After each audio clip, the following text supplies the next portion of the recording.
नमस्ते सबैजनालाई। म सुशील पौडेल, तथ्याङ्क अधिकृत शिक्षा तथा मानव स्रोत विकास केन्द्रको इमिक सेक्सनमा कार्यरत छु।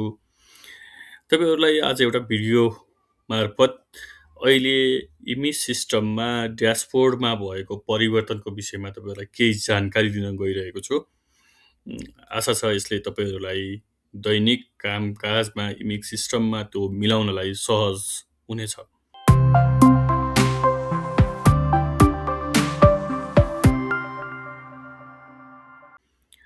म कुनै एउटा विद्यालयमा छु, अहिले विद्यालयको ड्यासबोर्डमा छु। यो विशुद्ध तपाईँहरूलाई जानकारी दिनको लागि मात्रै बनाइएको हो, त्यसैले ती कुराहरू म यहाँ समावेश गर्नेछु। म एउटा अहिले कुनै स्कुलको ड्यासबोर्डमा छु। यसमा हेर्दाखेरि यो स्कुलको ड्यासबोर्डमा चाहिँ केही समस्या देखिएको छ। जस्तो फेडरल टिचिङ ग्रान्टमा माइनसमा छ, अनि राहत पब्लिक एक माइनसमा छ। यो कसरी मिलाउने? हामीले त मिलाउनै सकेनौँ भनेर विभिन्न फोन कल्सहरू स्थानीय तह र विद्यालयबाट हामीसँग आइरहेका छन्। यो हामीले पछिल्लो प्रयास हो हाम्रो। हामीले केन्द्रबाटै देशभरि कति शिक्षकहरू रिक्त हुनुहुँदो रहेछ भन्ने कुरा समेत जानकारी पाओस्, स्थानीय तहलाई पनि सजिलो होस्, प्लानिङका हिसाबले इभिडेन्स बेस प्लानिङ भन्ने गर्छौँ हामी, त्यसमा सजिलो होस् भन्ने हेतुले हामीले यो काम गरिरहेका छौँ अहिले। अब हाम्रो सिस्टममा फेरि के छ भने माग फारम पनि हाम्रो विद्यालय तहमा जाने सबै माग फारमहरू पनि हाम्रो सिस्टमबाटै जानुपर्ने भएकाले यो विवरण मिल्नु पनि अनिवार्य शर्त हो। माननीय मन्त्रीज्यू स्तरीय निर्णय गरेर हामीले त्यो माग फारमलाई पनि यो पटकबाट कम्पलसरी गरेको छौँ। इमिक सिस्टममा सबै स्थानीय तहहरूले त्यसलाई प्रयोग गरिराख्नु भएको छ। हामीले त्यसमा थप केही परिमार्जनहरू पनि गरिरहेका छौँ तपाईँहरूको सुझाव अनुसार। अब जाउँ विशेष हामी कन्टेन्टतर्फ। जस्तो टिचर काउन्ट, कुनै एउटा स्कुलमा भएको टिचर कति छ भनेर यहाँ देखाउने हो हाम्रो। जस्तो इसिडीमा हुनुहुन्छ टिचर त हुनुहुन्छ, तर कुन स्रोतको हुनुहुन्छ? दरबन्दीको हो कि, राहतको हो कि, फेडरल टिचिङ ग्रान्टको हो कि, ती बाहेक अन्यको हो भने यहाँ वर्किङ मात्रै हामीले निकालिराखेका छौँ। हामीले यसको ब्याकएन्ड निकालेनौँ। खासै त्यसको आवश्यकता नपर्ने स्थानीय तहसँग भएको दरबन्दीको विषयमा स्थानीय तह जानकार हुने भएको भएर हामीले त्यतातिर काम गरेनौँ। ओके, अब आउँ इसिडीतर्फ। अब इसिडीका दरबन्दीहरू कस्ता कस्ता हुन्छन् भनेर बुझ्नुपर्छ पहिला हो। इसिडीका दरबन्दीहरू कस्ता कस्ता हुन्छन्? 1-5 को दरबन्दी, प्राथमिक तहको दरबन्दी कस्तो कस्तो हुन्छ? 6-8 को दरबन्दी कस्तो कस्तो हुन्छ? 9-10 को 11-12 को टेक्निकल 9-10 को, टेक्निकल 11-12 को कस्तो कस्तो किसिमको दरबन्दी हुन्छ भन्ने कुरा चाहिँ तपाईँहरूले बुझ्नुपर्ने हुन्छ। त्यसको लागि म स्कुल प्रोफाइलको दरबन्दी भन्ने मेनुमा लिएर जान्छु। यहाँ आउनुभयो भने दरबन्दी आउँछ। धेरै कुराहरू डिटेलमा कुरा गर्दा अरू कुरा पनि गर्नुपर्ने हुन्छ, त्यतातिर म अहिले गइनँ, म यहाँ मात्रै गएँ है। यसमा हेर्नुभयो भने यो विद्यालयले के भरेको छ त दरबन्दी? जस्तो स्वीकृत दरबन्दीमा भर्नु भएकै छैन। यो विद्यालयको स्वीकृत दरबन्दी 2टा हो, तर उहाँहरूले कहीँ पनि भर्नु भएको छैन। स्वीकृत दरबन्दी भनेको साबिकको जिल्ला शिक्षा कार्यालयले नियुक्त गरेर दिएको कोटा, अब कोटा भनौँ न। साबिकको जिल्ला शिक्षा कार्यालयले त्यो विद्यालयलाई इसिडीमा कतिजना कोटा दिएको थियो, त्यो यो स्वीकृत दरबन्दी। अब राहत कोटा हाम्रो त्यसमा हुँदैन, पुल दरबन्दी हामीसँग हुँदैन। सङ्घीय शिक्षण अनुदान कोटा कहिले हुन्छ भने जुन विद्यालयहरू शून्य दरबन्दीका विद्यालय हुन्, जसलाई अहिलेको सन्दर्भमा अहिलेको यो आर्थिक वर्षमा हामीले यहाँ केन्द्र सरकारबाट एकमुष्ट 10 लाख रुपियाँ अनुदानको रूपमा जान्छ, त्यसबाट नियुक्त भएका चाहिँ यहाँ हो, अरू चाहिँ पर्दैन। अनि प्रदेश सरकारले दिएको कोटा छ भने यहाँ, स्थानीय तहले दिएको कोटा छ भने यहाँ, विद्यालयको निजी स्रोतले नै आफूले राख्ने गरेको छ 3जना भने यहाँ, अनि स्वयंसेवक शिक्षक भनेको तपाईँ बुझिहाल्नुहुन्छ र अन्य सङ्घ संस्थाको सहयोगमा भन्ने कुरा पनि तपाईँ बुझिहाल्नुहुन्छ। यसमा धेरै कुरा गरिनँ। अब आधारभूत तहमा हेर्नुभयो भने स्वीकृत दरबन्दी हुन्छ, राहत हुन्छ, पुल दरबन्दी हुनसक्छ र सङ्घीय शिक्षण सहयोग अनुदान चाहिँ हुँदैन। फेरि यो चाहिँ अहिलेसम्म नेपाल सरकारले आजका दिनसम्म सङ्घीय शिक्षण सहयोग अनुदानको रूपमा त्यसरी बाँडेको छैन। तर एउटाको हकमा, जुन शून्य दरबन्दी भएको विद्यालयको हकमा चाहिँ जतिजना टिचरहरू नियुक्त गरेर राख्नु भएको छ त्यो चाहिँ यहाँ भर्नुपर्छ। यो स्कुल शून्य दरबन्दीवाला होइन, किनकि यहाँ आधारभूत तहमा 2जना दरबन्दी भन्नुभएको छ, 3जना दरबन्दी भन्नुभएको छ। उहाँको यसको राहत कोटा चाहिँ 2जना हो। 1-5 को राहत कोटा 2जना हो, त्यसपछि 6-8 को कोटा, 6-8 को राहत दरबन्दी 2जना हो। विद्यालयको निजी स्रोतमा अहिले शिक्षक हुनुहुन्न, त्यही भएर यहाँ राख्नु परेन। 3, 2, 5, 6, 7, 8, 9जना मात्रै हुनुहुन्छ। ओके, यति गरिसकेपछि मैले यसलाई अब सेभ थिचिदिन्छु। पहिला अब यसलाई मैले सेभ थिच्छु। Save successfully. अब के भयो भने दरबन्दीको विवरणहरू मिलाउनलाई पहिला के मिलाउनु पर्दो रहेछ? ड्यासबोर्ड मिलाउनलाई शिक्षकको दरबन्दीको विवरण मिलाउनु पर्ने रहेछ है। पूर्व प्राथमिक तहमा के हुने भयो कि स्वीकृत दरबन्दीमा हुने रहेछ मान्छे, कि अरूमा हुने रहेछ। सङ्घीय शिक्षण अनुदान भनेको जसकोमा कुनै पनि दरबन्दी छैन त्यसकोमा मात्रै हो, अरूमा हुँदैन। प्राविमा पनि त्यही हेर्नु पर्यो। प्राविमा के हुँदैन, अहिले सङ्घीय शिक्षण सहयोग अनुदान छैन, अरू अनुदानहरू छ, सङ्घीय शिक्षण पनि हुनसक्छ। फेरि कस्तो केसमा मात्रै हुनसक्छ? शून्य दरबन्दी भएको विद्यालयको हकमा मात्रै हुनसक्छ। आधारभूत तहमा यो सबै हुनसक्छ, माध्यमिक तहमा पनि सबै हुनसक्छ, निम्न माध्यमिक अनि माध्यमिक तहमा पनि सेम हुनसक्छ। अनि माध्यमिक भनेको अर्को 11-12 साबिकको उमावि भनौँ, त्यसमा पनि सबै हुनसक्छ। साबिकको उमाविमा पनि केही साथीहरू झुक्किनु भएको छ। यसमा अहिले नेपाल सरकारसँग 6046 जति लगभग दरबन्दी छ, 6000 हाराहारीको दरबन्दी छ, जसमा 2 चरणमा गएर दरबन्दी वितरण भएको देखिन्छ। पहिलो 2000मा 2000 दरबन्दी, त्यसपछि पछिल्लो समय फेरि 4000 दरबन्दी।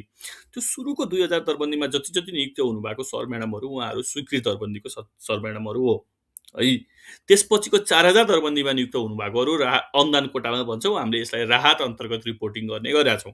त्यही भएर यहाँ के राखिन्छ, त्यो रहेछ भने यहाँ राख्नु पर्यो। त्यो बाहेक अब पिरियड बेसिसमा स्थानीय तहले आफैले, स्कुल आफैले अथवा प्रदेश सरकारले, विभिन्न सरकारहरूले दिएको कोटा छ भने यो यहाँ ल्याएर रिपोर्टिङ गर्नु पर्यो है। अब यसमा विद्यालयको निजी स्रोत अन्तर्गत हाल्दाखेरि जुनसुकै विद्यालयमा एउटा मात्रै विषय पढाउन, दुईटा मात्रै विषय पढाउनलाई जस्तो आउनुहुन्छ सरहरू भने पनि उहाँहरूको सङ्ख्या पनि यहाँ दरबन्दीमा रिपोर्टिङ हुनु पर्यो। किनकि उहाँहरू टिचरहरूले शिक्षक शिक्षिका क्रियाकलाप गरेको हुन्छ। भोलि विद्यार्थीको र शिक्षक अनुपात, विद्यार्थी शिक्षक अनुपात निकाल्दाखेरि उहाँ शिक्षकहरूको पनि रेसियो हामीले क्याल्कुलेसन गर्नुपर्ने हुन्छ। त्यही भएर यो कुराहरूलाई चाहिँ नबिर्सिकन भरिदिनु हुन मैले हार्दिक अनुरोध गर्दछु। अब यति भरिसकेपछि बल्ल हामी टिचरहरूको भर्ने ठाउँमा जान्छौँ। यहाँ टिचर स्टाफ सेक्सनमा गएर टिचर क्लिक गर्नुभयो भने हुन्छ।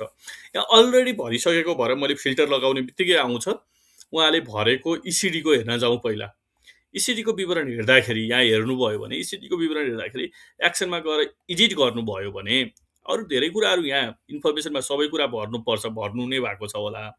मैले यसमा डिटेलमा गइनँ, तर यहाँ कुनै पनि मेनु नछोडिकनै गइदिनु होला। हाम्रो सर म्याडमहरूको हामी सबैको बानी कस्तो भइदियो भने स्किप छ भने लेट्स स्किप। जस्तो उहाँको नेसनल आइडी नम्बर बनिसकेको छ भने यहाँ भरिदिँदा के बिग्रिन्छ? अहिले हाम्रो सिस्टमले चाहिँ यसलाई स्किप गरेको छ। पछि त हाम्रो प्लान के हो भने यो लगेर राष्ट्रिय परिचय पत्र नम्बरसँग जोडिदिने हो। त्यही भएर पछि कुनै दिन त हामी कम्पलसरी गर्छ सिस्टम डेभलप हुँदै जाँदाखेरि, मेच्योर हुँदै जाँदाखेरि। त्यही भएर अहिले नै छ भने भरिदिँदा केही बिग्रिएन, नत्र भने अहिले छैन भने स्किप गरेर जाने। भएको विवरण चाहिँ कन्जुसाइ नगरिकनै भरिदिने, यो तपाईँ हाम्रो तथ्याङ्क हो। यसले विद्यालय तथ्याङ्क प्रणालीलाई एकदमै सुव्यवस्थित बनाएर लिएर आउँछ है। तथ्याङ्क भनेको त हाम्रो प्रपर्टी हो नि।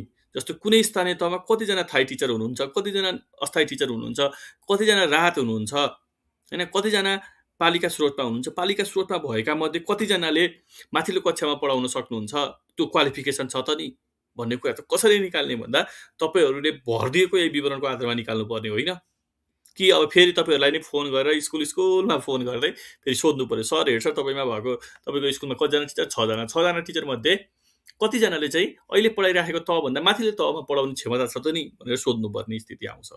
त्यो गर्दाखेरि हामीलाई युज टाइम लिन्छ। त्योभन्दा हाम्रो सिस्टममै सबै कुराहरू इन्जेक्ट गरिदियौँ, भरिदियौँ भने त्यो जसले पनि जति बेला पनि हामी निकाल्न सक्छ। ओके, यति कुरा फेरि पुनः अनुरोध गरेँ, अगाडि जाउँ। यसरी भर्दै जानु पर्यो। अब इमेज सिस्टम भर्ने बेला यसरी ट्याब सिस्टम राख्नु पर्यो, ट्याब हान्दै जानु पर्यो। जस्तो अब उहाँको नागरिकता इस्यु भएको डिस्ट्रिक्ट पनि छानिदिनु भएको छैन, यसलाई हेर्नु पर्यो सरहरूले। यसरी अगाडि बढ्दै जानुभयो भने सबै कुराहरू तपाईँले यहाँ भर्न पाउनुहुन्छ। यो कुराहरू भर्दै जानुभयो। ओके, यसमा मैले कुरा गरिनँ। अब क्वालिफिकेसनमा आयौँ। क्वालिफिकेसनमा उहाँ ब्याचलर्स हुँदो रहेछ, तर इसिडी कर्मचारीको हकमा चाहिँ, इसिडीको शिक्षकको हकमा चाहिँ न्यूनतम क्वालिफिकेसन यो होइन।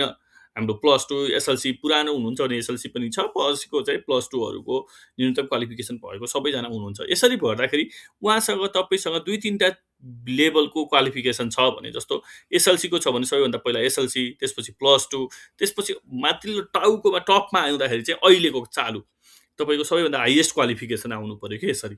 जस्तो मास्टर्स गर्नुभएको छ, एमफिल गर्नुभएको छ, पिएचडी गर्नुभएको छ। अब मास्टर्स पनि 2-3टा विषयमा गर्नुभएको छ भने थपिदिनु पर्यो हो।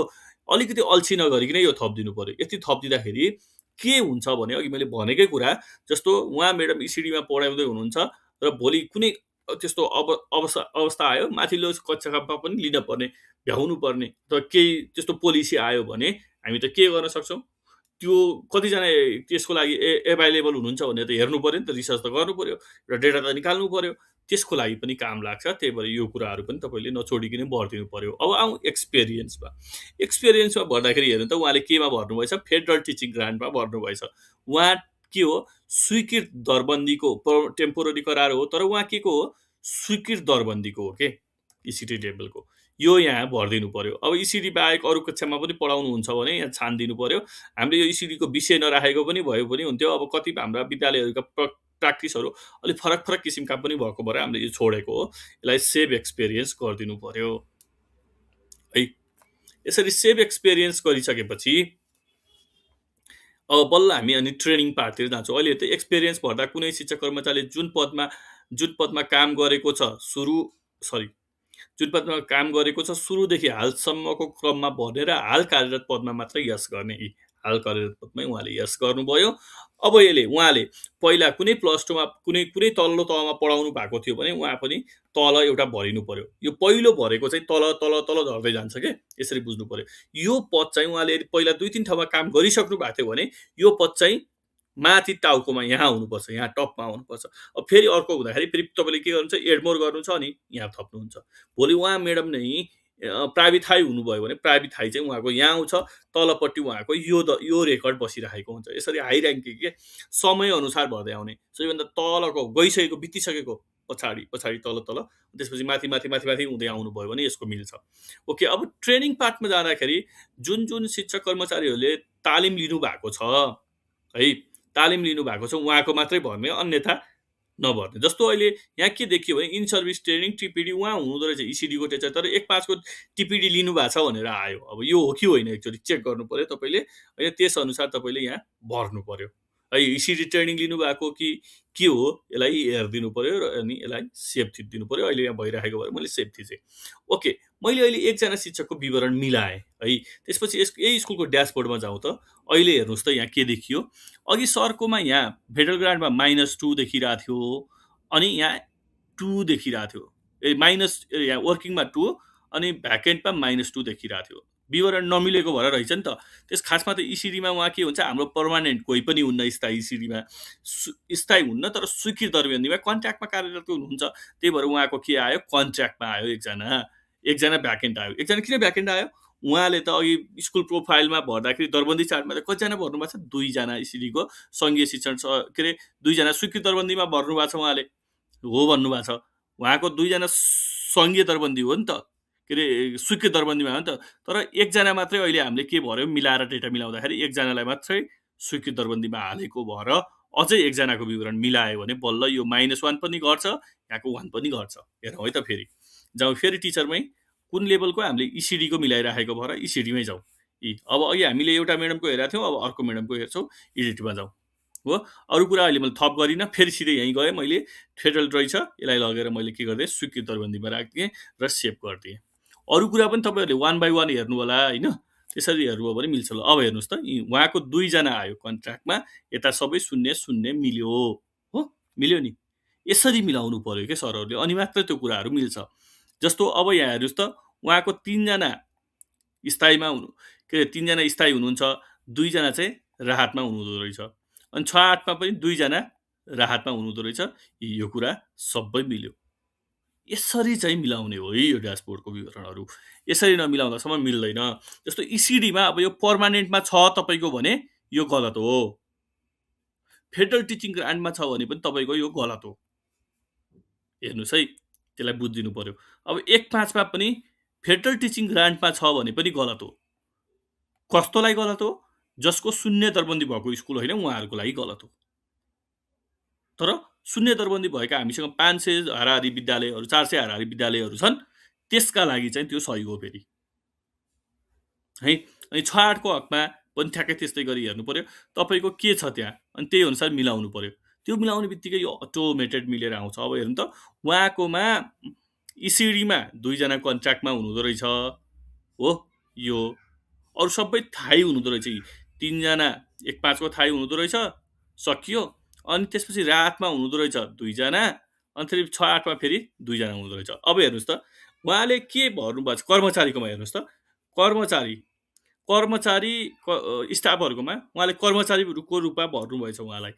6-8 तह चलेको विद्यालयमा उहाँ कर्मचारी छैन हाम्रो नियम अनुसार पालिकाको स्रोतले दिएको छ भने उहाँ आउनुहुन्छ। तर मैले यो स्कुललाई कन्ट्याक्ट गर्दाखेरि उहाँले के भन्नुभएको थियो भने विद्यालय सहयोगी हुनुहुन्छ हेमदाई भनेर भन्नुभएको थियो। अब त्यसो भयो भने स्टाफमा जाउँ हामी, स्टाफमा गएर हाम्रो हेमदाईलाई खोजौँ। हेमदाईलाई खोज्दाखेरि यहाँ भेटिन्छ यी हेमबहादुर माझी दाई। उहाँको फेरि गएर इडिटमा हेरौँ, अरू कुरा मैले चलाइनँ अहिले, अघि नै मैले भने जस्तै गरी गर्नु पर्यो। सरले यहाँ विद्यालय कर्मचारी भन्नुभएको रहेछ, विद्यालय सहयोगी बनाएर हामीले उहाँलाई सेभ गरिदिनु पर्यो।